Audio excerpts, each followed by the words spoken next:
Hello दोस्तों, जय Hind. Diamond academy Atrauli Azamgarh के यूट्यूब चैनल पर आप लोगों का तहे दिल से स्वागत, बंधन एवं अभिनंदन है। आइए देर ना करते हुए हम अपने टॉपिक पर चलते हैं। हमारा टॉपिक क्या है? बायोलॉजी का सुपर फास्ट रिवीजन जो चल रहा है जीव विज्ञान का, उसके सेशन को आगे बढ़ाते हुए आइए देखते हैं हमारा आज का क्वेश्चन कहां से कहां तक होता है।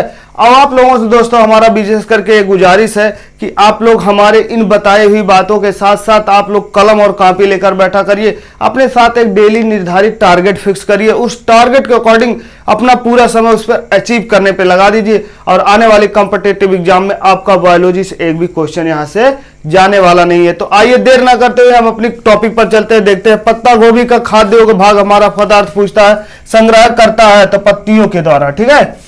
जठर रस में क्या होता है? हमारा जठर रस में जाता है, जठर रस में क्या जाता है? हाइड्रोक्लोरिक अम्ल, जिसे यह Cl कहा जाता है, हाइड्रोक्लोरिक अम्ल जाता है।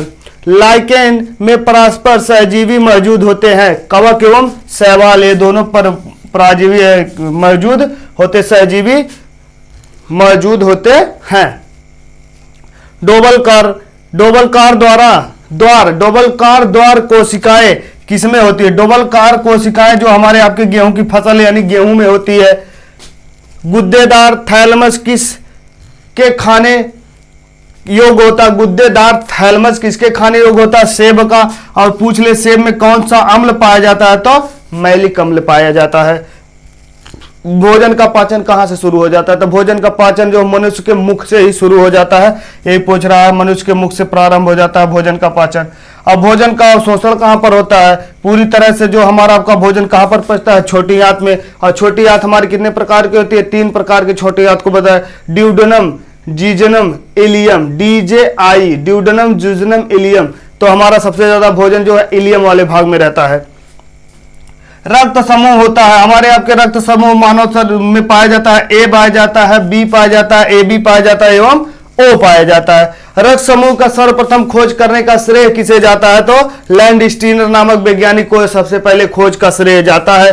सर्वदाता रक्त समूह किसे कहा जाता है? सर्वदाता रक्त समूह उसे कहता है जो O निगेटिव होता है, उसे सर्वदाता रक्त ग्रुप समूह कहा जाता है। जो सर्वग्राही होता है कौन होता है? AB पॉजिटिव होता है, AB पॉजिटिव होता है। एंटीजन एंटीबॉडी उसमें सब पाया जाता है और इसीलिए इसे क्या कहा जाता है? सर्वग्राही एवं सर्वदाता दोनों कहा जाता है। O को जो है O निगेटिव को सर्वदाता और सर्वग्राही क्या होता है? AB पॉजिटिव होता है। शैवालों की कोशिका भित्त बनी होती है। शैवालों की कोशिका भित्त किससे बनी होती है? तो सेलुलोज की बनी होती है, सेलुलोज की बनी होती है। शैवालों की कोशिका भित्त सेलुलोज की बनी होती है। जीवाणु, ठीक है, जीवाणु की खोज किसने की है? तो हमारे क्या हो जाएंगे? ल्यूवेनहॉक हो जाएंगे। ल्यूवेनहॉक ने जो है जीवाणुओं की खोज की थी सबसे पहले। ल्यूवेनहॉक नामक वैज्ञानिक ने जीवाणुओं की सबसे पहले खोज की थी। मानव शरीर का सबसे बड़ा अंग क्या होता है? मानव शरीर का सबसे बड़ा अंग यदि पूछ ले तो हमारा आपका स्किन यानी त्वचा होता है। मानव शरीर का सबसे बड़ा अंग होता है। ऊतकों का अध्ययन कहलाता है, हमारा आपका ऊतकों का अध्ययन क्या कहलाता है? हिस्टोलॉजी कहलाता है ऊतकों का अध्ययन। त्वचा की ऊपरी सतह कहलाती है, त्वचा की ऊपरी सतह क्या कहलाती है? एपिडर्मिस, एपिडर्मिस कहलाती है। एपिडर्मिस, फिर डर्मिस जो है कि हमारा आपका जो है त्वचा के हमारे आपका जो हेयर रूट निकलते हैं उस डर्मिस भाग से निकलते हैं। तो आप लोग यदि आपसे पूछे ऊपरी परत को क्या कहा जाता है? ऊपरी सतह को क्या कहा जाता है? तो एपिडर्मिस हो जाएगा। पौधों में जाइलम की उपस्थिति से क्या होता है? जल का वहन होता है। पौधों में जाइलम की उपस्थिति होने के कारण जल का संवहन होता है। पेनिसिलिन एंटीबायोटिक प्राप्त करते हैं। पेनिसिलिन एंटीबायोटिक किससे प्राप्त करते हैं? फफूदी से, फफूदी से जो हम प्राप्त करते हैं। पायरिया बीमारी किसमें प्रभावित करती है?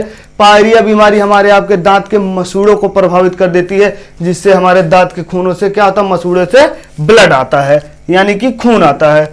एनीमिया रोग होता है। एनीमिया रोग किसके कमी के होता है? हमारे आपके शरीर में Fe यानी लोहे की मात्रा के कम हो जाने के कारण हमारे आपको शरीर में क्या हो जाता है? एनीमिया हो जाती है, ठीक है। एनीमिया में हमारे आपके शरीर में क्या होता है? रक्त की मात्रा कम होने लगती है। क्यों? क्योंकि जब हमारे शरीर में आयरन पाया जाएगा तो आयरन पाया जाएगा, हीमोग्लोबिन, हीमोग्लोबिन सही रहेगा तो हमारे आपके शरीर में ब्लड की मात्रा सही रहती है।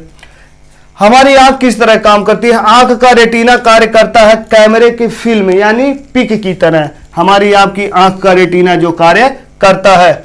जड़ आवरण किससे प्राप्त होता है? जड़ आवरण किससे प्राप्त होता है? कैलिस्ट्रोजन से।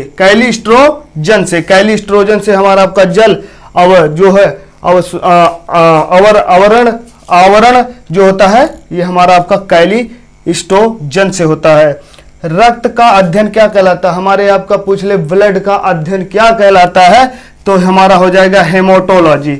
हेमाटोलॉजी हमारे आपका ब्लड का अध्ययन कहलाता है। रक्त में पाए जाने वाली धातु पूछ ले तो क्या हो जाएगा? लोहा। हमने बताया ना Fe जो हमारे शरीर में जो है ब्लड पाया जाता है उसमें Fe पाया जाता है, रक्त में लोहा पाया जाता है। ब्लड बैंक कहाँ? हमारे आपके शरीर में ब्लड बैंक कहाँ है? हमने बताया था ना अगले वाले टॉपिक में, स्प्लीन, प्लीहा या तिल्ली को हमारे आपके शरीर में जो होता है उसी को ब्लड बैंक कहा जाता है। और इसी स्प्लीन, प्लीहा, तिल्ली में हमारे आरबीसी, डब्ल्यूबीसी और प्लेटलेट्स का क्या होता है? कब्र भी कहा जाता है, क्योंकि यहीं पर जाकर इनकी आत्मघाती थैली, यहीं पे इनका जो है मृत्यु होती है। देखिए यहाँ पे लिखा हुआ प्लेटलेट्स की मृत्यु होती है प्लीहा, स्प्लीन, तिल्ली में। पदार्थ की चौथी अवस्था पूछ ले तो वहां पर प्लाज्मा हो जाएगा। पदार्थ की चौथी अवस्था क्या हो जाएगा? प्लाज्मा हो जाएगा।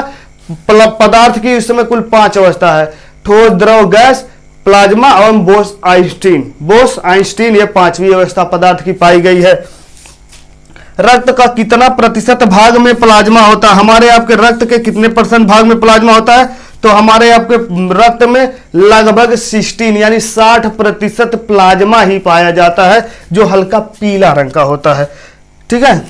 रुधिर का तरल भाग होता है। रुधिर का तरल भाग यदि आपसे पूछ ले तो वहां पर प्लाज्मा जो होता है रुधिर का तरल भाग कहलाता है। रक्त का थक्का जमाने में कौन सी विटामिन सहायक होती है? तो रक्त का थक्का जमाने में विटामिन के जो हमारे आपके शरीर में सबसे ज्यादा उपयोगी यानी सहायक होती है। एस्परजिलस के लैंगिक जनन के अंग को कौन से हैं होते हैं? एस्परजिलस के लैंगिक जनन कौन से होते हैं? तो क्या हो जाएगा? पंधानी और एस्कोधानी। पंधानी एवं एस्कोधानी ये कहलाता है। दोस्तों ये क्वेश्चन जबरदस्त है, इसको आप लोग ध्यान में रखते हुए चलेंगे। क्या हो जाएगा? पंधानी और एस्कोधानी हो जाएगा। प्रकाश संश्लेषण के दौरान उन्मुक्त ऑक्सीजन यानी O2 कहां से आती है? तो O2 कहां से आती है? जल से आती है। H2O यानी जल से आती है। तो दोस्तों आज का हमारा ये टॉपिक था। कैसा लगा आप लोग कमेंट सेक्शन में जरूर बताइएगा, ताकि इसी तरह की वीडियो हम आप लोगों को जो हमारा 500 प्लस क्वेश्चन का जो टारगेट फिक्स किया गया, आप लोगों को बस यही हमारी गुजारिश है कि आप लोगों के बीच में ये सारे के सारे जितने भी क्वेश्चन हमने बोला है उसके बताएंगे और उसके अकॉर्डिंग आप लोगों को याद कराने का भी प्रयास करते रहेंगे। तो दोस्तों फाइनली ये हम अपनी वीडियो कहीं पे क्लोज करते हैं। जय हिंद। फिर मिलते हैं इसी के नेक्स्ट पार्ट में।